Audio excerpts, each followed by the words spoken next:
Today we sat down with Omari Salisbury, Seattle-based citizen journalist and content creator for Converge Media, who discussed his coverage of Seattle's Capitol Hill Occupy protest, also known as CHOP, his recent interview with Seattle Police Department Chief of Police Carmen, his take on Defund the Police movement, and other related topics. Hey, Omari, well, let's get into it. Where did you grow up and how did you get into journalism? Well, I'm from the Central District of Seattle, and for people not familiar with Seattle, that's the legacy black neighborhood of Seattle. Some of the people from my neighborhood, Jimi Hendrix, Quincy Jones, Ernestine Anderson, and I've always I was an avid reader of the newspaper. My parents always got two papers: the Seattle Times, which was the evening paper, and the Seattle PI. So even as a small kid, I was always reading something, and I guess I really started writing in a journalistic capacity when I got to high school. I was writing for the Garfield Messenger, which was a school newspaper. And, one of the platforms, or the platform you're running, Converge Media, what's the goal of that platform? Well, Converge Media was started to actually be a platform for content creators across the Pacific Northwest. There's a lot of brilliant people who create content here, whether it's video, whether it's photos, whether they write, whether they're podcasters. And the thing is, as you know, without distribution, without reach, it's hard to put your work in front of people, and then, of course, from there it's hard to monetize it and to make a career out of it. So what we wanted to do is create Converge so content creators across our region would have a place to be able to distribute and ideally monetize their content that highlights black and urban culture across our region. You've been covering CHOP from the beginning. What is happening post-CHOP, and do you think it achieved anything? Wow. Okay. So CHOP. So I've been covering the Seattle protests from the beginning, back in May 29th. The CHOP kind of formed around June 8th after the Seattle Police Department abandoned the East Precinct. But I have been covering it and still covering it today. And oddly enough, I had the Seattle Police Chief on our morning TV show here. And today is the budget vote here in Seattle, where they're going to vote whether they're going to move forward with trying to defund the Seattle Police Department. I think that it's still a work in process, but it's too soon for us to say ultimately what's come out of CHOP. But I can say is that whether you agree with defund or don't agree with defund, in 60 days, it's the city council is voting on it. There and a few other measures as well. So one thing that definitely came out of CHOP, despite the tragic murders around there of Lorenzo Anderson and Antonio Mays Jr., on the political side, what's occurred is that awareness and pressure has been put on the city council, and the city council has had to act. I did see that interview this morning, Omari. That was great to have her on. I know throughout the interview, she said that the SPD takes no responsibility for abandoning the precinct as well as the formation of CHOP. It sounded like you disagreed a bit. What is your point of view on that? Well, I mean, the Seattle Police Department, being there, a unique perspective. I was there that Sunday. It was a Sunday. It was May 31st through to June 1st, and the protesters came by the precinct, and that was actually one of the most peaceful protests that I had witnessed. And these were protesters who wanted everybody to take a knee and pray and all this stuff, and SPD turned them away twice. And hearing the chief talk, I guess out of fears that they were going to attack the precinct. And, that next Monday is when the real heavy barricades came out, and that's when the Western Barricade, what we call Western Barricade, started, where the protesters and the police clashed for 8 days in a row out there. But the whole point is that the Seattle Police Department left their precinct. And in leaving the precinct, is what precipitated this Chaz and then CHOP. I think most would agree that if the police were still in the precinct, the Chaz and the CHOP would not have formed. So, yeah, I was waiting to see if the chief would take any responsibility when the absence of police officers on the ground that the CHOP was able to form, and clearly she feels differently.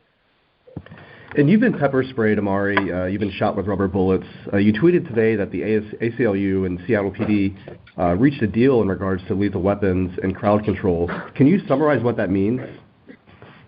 Well, so basically, Seattle Police Department is under what's called a federal consent decree, and it's been under it for years. And one thing I can say is that at one point, SPD was using a lot of force. And over the years, they've actually brought it down, and they've had a lot of improvements in a lot of areas, definitely. But they're still under the consent decree, which means that any changes all have to go through a federal judge, and that's a whole long story there. But basically what happened was after July 25th, the ACLU and went back to court after the last big interaction here between protesters and police, and there was a lot of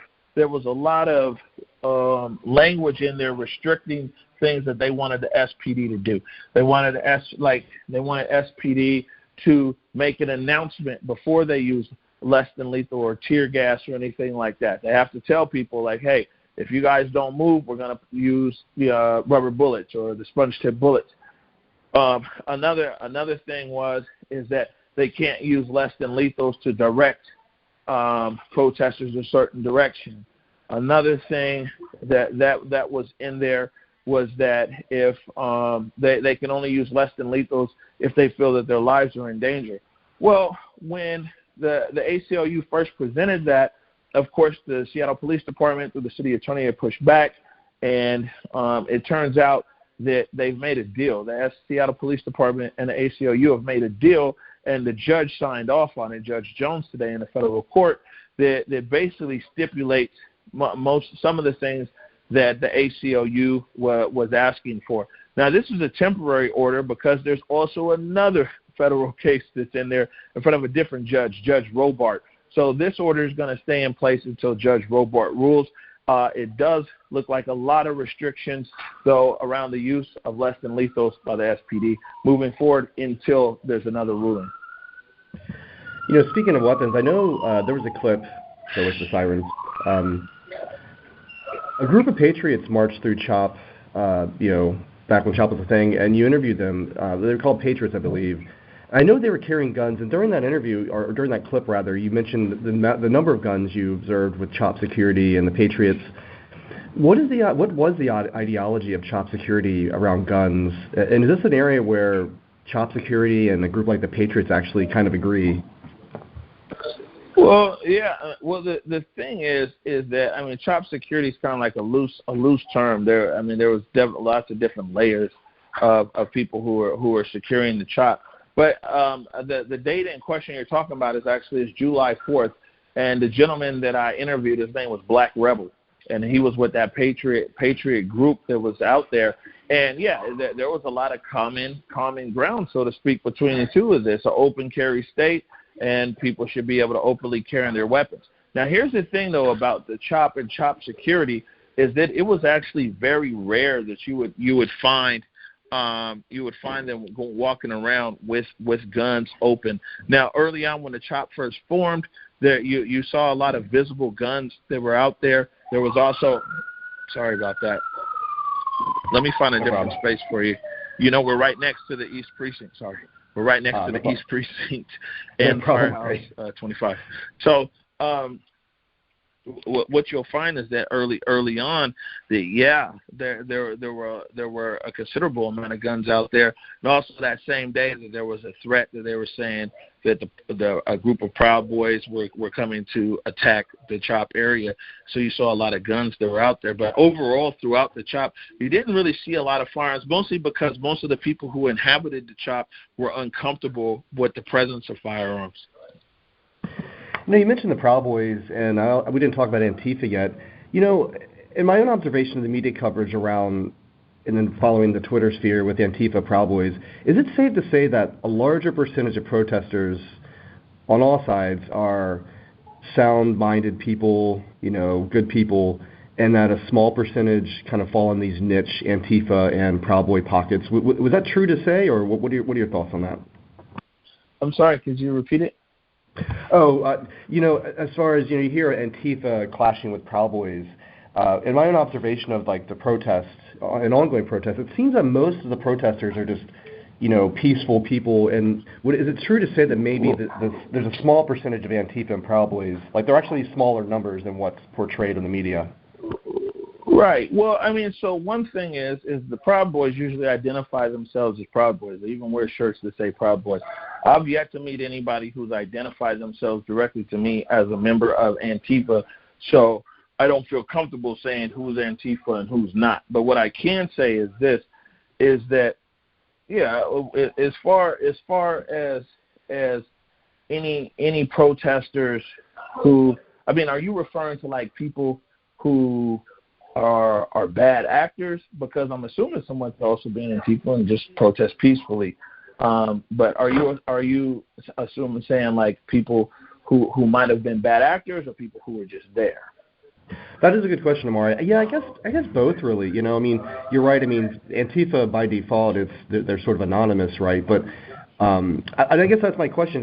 One of my questions was what exposure have you had with Antifa? But it sounds like they're somewhat under the radar, and that's the thing too as far as bad actors go. I know that there's theories that they're sort of double agents on both sides, and it's hard to understand who's with who. Well. So I mean, this is what I'm saying, and you got to be very important when we use these titles and some of everything else, because even when the Proud Boys came, there was a lot that identified themselves, but who knows how many didn't. So it's difficult to say, how many Proud Boys are there.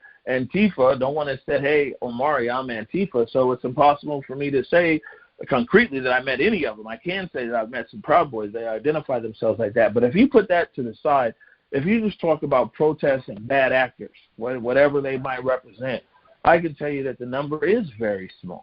It's absolutely very small.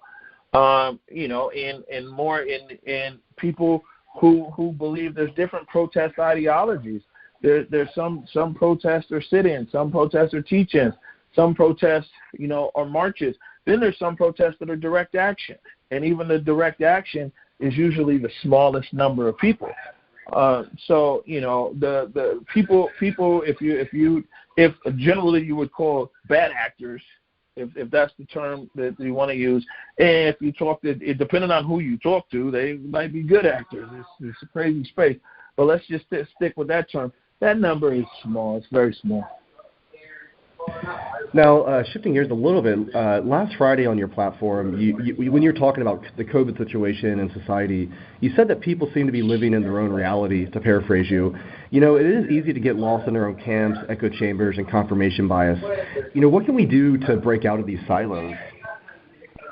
Yeah, I mean, and like I said, it's very different. Everybody views COVID differently because it's impacting different sectors of our society differently. I think that people just need to kind of learn to be intentional about their efforts to learn more about different people and situations and everything else.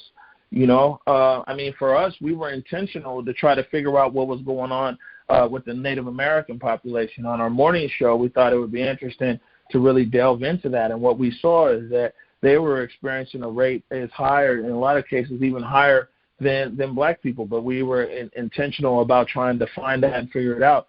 And then on the map over here in our state, in the state of Washington, Yakima County was spiking with COVID, and turned to find out that it's a high Hispanic population over there that are also farm workers, and they weren't being provided PPE. So then, now we need to look at these people over here. So I think that the best thing that people can do, and not only around COVID, but news in general of what you consume, is be intentional to try to find as many different stories or perspectives that are out there. And these days with the internet and social media, it's all out there. So it's just up to the consumer of information, whether they're going to stay on the same channel or the same website, or venture out there and try to learn some more.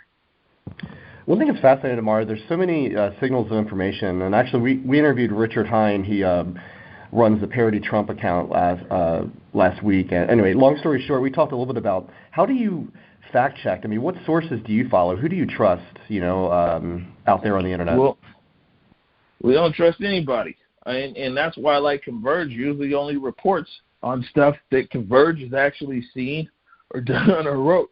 There's a few people, but locally, but nationally, not so much. It's interesting because back when the Chop was here, there was a few fake, Chop accounts. There were several out there, and one CHOP account that said like CHOP PR or something had tweeted saying, hey, the CHOP is over. And a national media company with a station here retweeted it. And then their whole group across the country retweeted it. And then national TV. But all the time I was here on the ground, literally at the CHOP. And all these cameras start showing up saying the CHOP's over. I'm telling them it's not over. And so they kept reporting. So I went live. And I go to the tents. I'm like, hey, did you guys get the memo? CHOP's over. They're like, it's not over. We're not leaving. We're not leaving. We're not leaving. And so, you saw right there that when the media is too reactionary on something, especially just over social media, what the outcome could be. And so you had all of these media outlets that literally got the story wrong. They got the story wrong 100%. And so it's very important. And seeing is believing. Another example is that although Chief Best today said that they reduced their footprint at the precinct, we were sitting right here when we saw it boarded up, everybody leaving and everything else. And I tweeted that, hey, the SPD is abandoning the precinct. And a lot of the other established news sources, they didn't quite call me fake news, but they said it was incorrect because the SPD had given a different narrative. Their narrative was they were just shrinking their size. And it wasn't until the other media came over and saw the precinct for themselves that they realized, like, oh, wow, these guys are right. They did abandon the precinct. So, it's important for us because we're small, very small media outfit, and we don't have a lot of resource to put in to tracking down other people's tweets and everything else. We kind of stick to what we see with our own eyes. I mean, that's the reason why we hardly ever air anybody else's videos. People send us video of all kinds of stuff. We don't know what was leading up to it. We don't know what was after it. So we try not to even air other people's content. You can tell, yeah, you definitely can tell that from the credibility of your platform. I mean, I commend you and others on your platform that to me, in my opinion, you're one of the rare objective, non-biased sources of truth out there, and that's really rare these days. There's always a sort of hidden agenda or not so hidden agenda, but you seem to be very very objective. And how do you maintain that composure? I mean, I don't and to be honest, I'm not even sure where you come from even politically. I can't even guess. But you do a good job about that. And how do you maintain that in situations where it could be very emotional? Well, I mean, the thing is I learned when my first job was actually at the McDonald's underneath the Space Needle here in Seattle. And the manager there, his name was Dana. I was 13 or 14 years old. He said, hey, you know what? When you come into work here, you got to put your ego, your emotions and everything else in your pocket and be professional and serve the customers. And then once you leave work, you can pull it back out your pocket. And, that's just kind of the way that I've approached this here, is that we're just trying to tell the story from the ground level. Do we always get it right? No. Sometimes we get emotional, yes. But, consistently, that's just where we're trying to be, is to just call it like we see it. And to be honest with you, we all talk about the country so polarized, it's left, it's right. What we found at Converge is that it's not as polarized as you would think, and the majority of people are just regular guys and girls, regular people who just appreciate people calling it like they see it, and appreciate people who, when they get it wrong, will just say we're wrong, and that's what we're coming to find out here. So you don't necessarily need to be a political ideologue. You just need to keep it real. Yeah, there's something around proximity and empathy, being around people. It's easy to judge from afar, but when you actually meet with people, for the most part, other than the higher percentage of people are just good people, like you said. So, I want to dig in actually to, back to the interview with the Chief of Police. You talked to the Chief about the breaking of silence around black-on-black violence. What are your thoughts on that? Well, yeah, this is what needs to occur. For far too long, people in our community, the black community in Seattle and nationwide, we've remained silent about the number of murders, the murders that are occurring in our community. And I mean, there's policing and everything else, but the biggest change, the biggest shift that's going to happen in our community is when we, as community stakeholders, say enough is enough. That it's not all right. Enough is enough, and we break the silence around the murders in our community. I mean, it's not okay to be at a bus stop or riding the train next to a murderer, somebody who shot up somebody's home and killed them. It's not okay. And we need to be able to change that narrative in our community.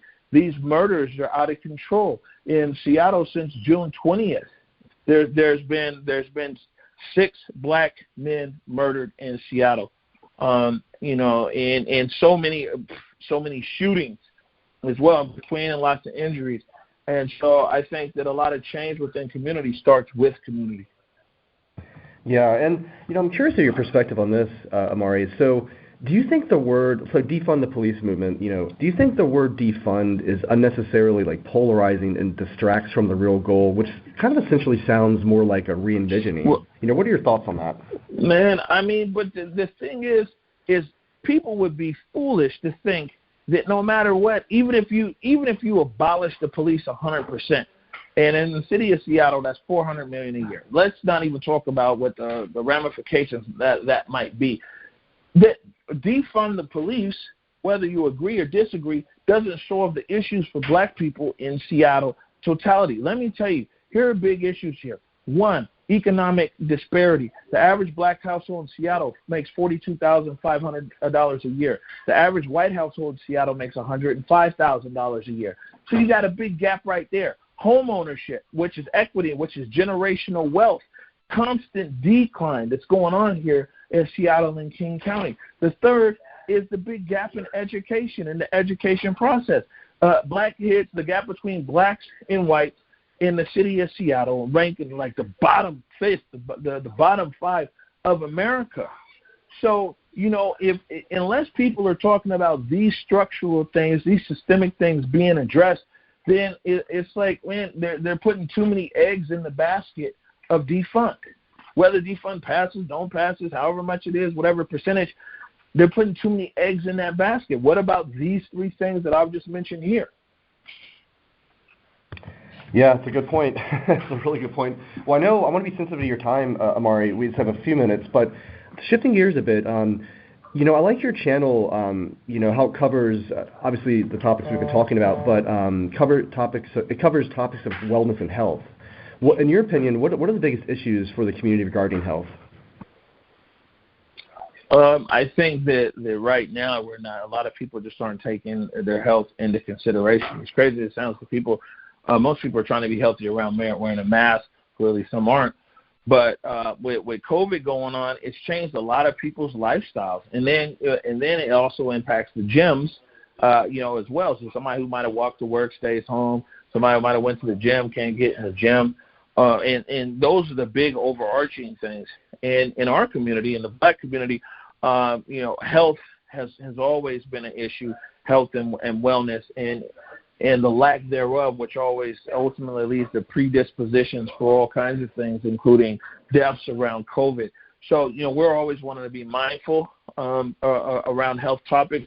And you got to remember that Converge, and especially the Morning Update show, the show you watched this morning, was started around getting information to elders in our community around COVID and other health factors. So, we feel it's our obligation to continuously look out for our community members, and we'll continue to use our platform to do so. That's great. Yeah, you mentioned the Morning Update show. One of the questions I want to ask you is, you mentioned your small outfit. How big is your outfit? Like, what's your crew like? I'm kind of a technical nerd myself, to be honest. How many people are we talking about? Like, how many cameras, mics? How big is it? So on the morning show, we've got 3 Blackmagic 6K cameras. We got Sessenmeyer mic kits. We've got 2 camera operators. We've got a live director. And we got one of the very best producers out there. Her name is Nikki Barron, also known as the Whip. And she's the one that keeps this show moving. Well, you definitely tell them the quality, it's high quality, but also very agile, which, mainstream media can be a little bit slower when it comes to that, but potentially higher produced, but your quality is great. And speaking of mainstream media, I know you were, go ahead, sorry. Oh, no, I was saying is that, that's the advantage. So we have 2 advantages, is that we can move quickly and we can go in the long format. Our colleagues at the bigger media outlets, they have a lot of constraints with time. I think that they probably want to be better storytellers as well. And to be honest with you, some of the stuff they're able to package in 2 or 3 minutes is kind of amazing. But people like our platform because it's long format. We just let people talk, or we stream it out and everything else. And you're right. I mean, it's one of the things we talked about early on is that Converge needs to make its weakness its strength. Our weakness is we don't have a lot of infrastructure. Our weakness is that we don't have a lot of resource. But our strength is that we're able to move quickly. Our strength is that our viewers are okay watching things in iPhone quality and not a $20,000 shoulder held quality. And so we're able to use that to our advantage. And another thing is just to put paint where it ain't. Although we're covering the protests right now, the wall that covers bad news, the mainstream media has a monopoly on the bad news. That's where they put their investment: helicopters, satellite uplinks, wire services. I mean, how often do people do breaking news around peace breaking out somewhere? And so they have a monopoly on the bad news. That leaves space for us to be able to capture stories about our community in a positive way that aren't being captured anywhere else. So we put paint where it ain't. That's a really good point. I like that phrase too. Now you were featured. ABC Nightline. They did a feature with you, and they were embedded with you to cover CHOP. How was that experience working with them? Speaking of mainstream media, what did you learn anything or observe anything, or what was that experience like, Omari?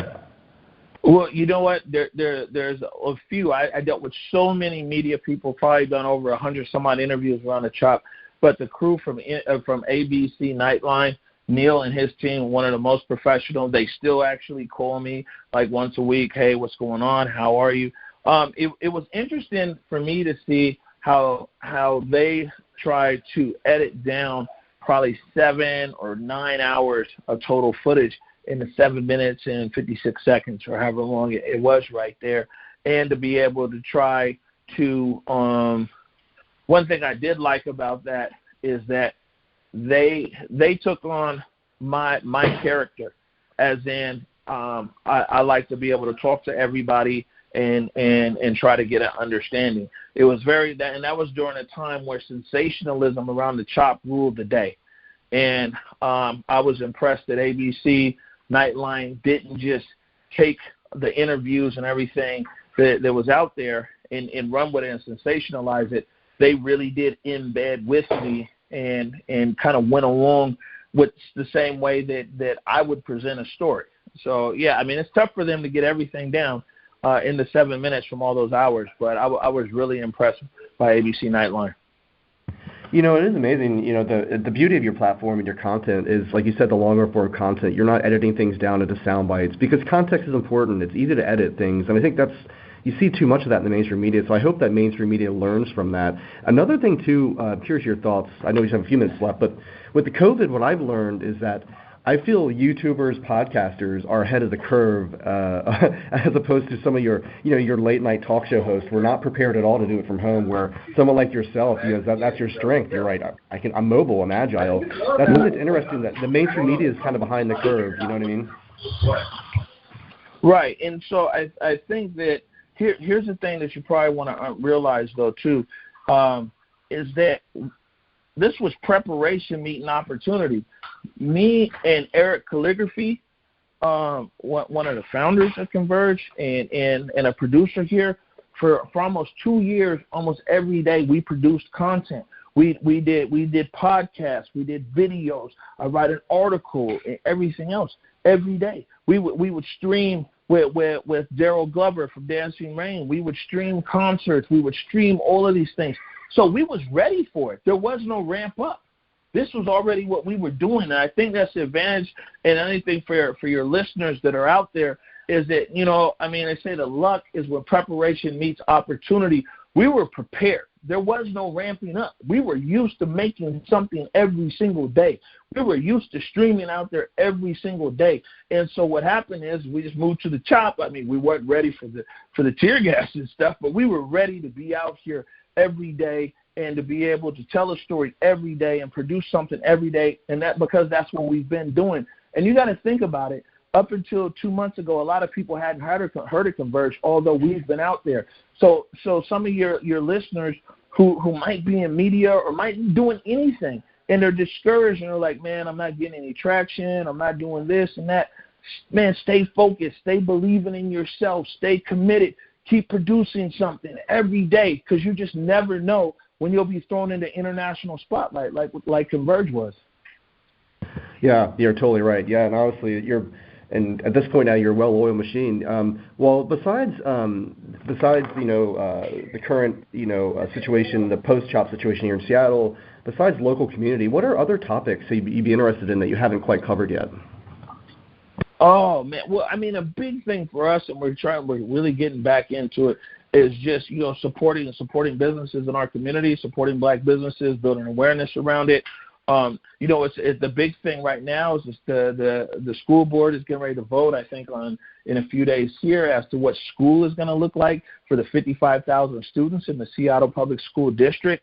A local story here is the West Seattle Bridge keeps it looks like, I mean, they continue to have issues with it. And also a big story, the waterfront here in Seattle, the foundation has moved on some of the waterfront parks, so they're closing the parks. But the biggest thing is we want to just be able to tell better stories from the ground level with the resources we have. My grandfather always said, do what you can with what you have, and that's what we're going to continue to do at Converge. Well, thanks for having a conversation with us today. We're very excited to continue following you and your platform and following the content. And again, I just want to commend you for just the objectivity and unbiased capturing. I think it's and no editing, long form. I think it's just the beauty of your content. So I really appreciate it. Cool. I'm actually going to one last thing, Omari. I know we're just over time. Sure. Any closing words that you would like to impress upon any listeners around, your topics of interest or your platform? Any closing words? Well, one, I mean, definitely want to encourage people to visit our website, whereweconverge.com. I think you'll find us a lot of stuff going on over there, including our blogs and different links to everything, and our social at www.converge. On Instagram and on Twitter. But the biggest thing that I want to impress upon your listeners is wherever you are, whatever you're doing, get involved. It's not enough to just view and like and things like that. If you're seeking a change, whatever side of issues you might be on, guess what? It's not going to happen unless you actually roll up your sleeves and do something. Doing something could just be calling your local council member and saying, hey, this is how I feel about this particular issue. It doesn't necessarily have to be in the streets and marching and things like that. It could be a letter, or it could be volunteering. What I'm saying is that our society is a participatory society, and that's when it works best. I would impress upon your listeners, whatever it is, get off the couch, get involved. Of the freedom of speech.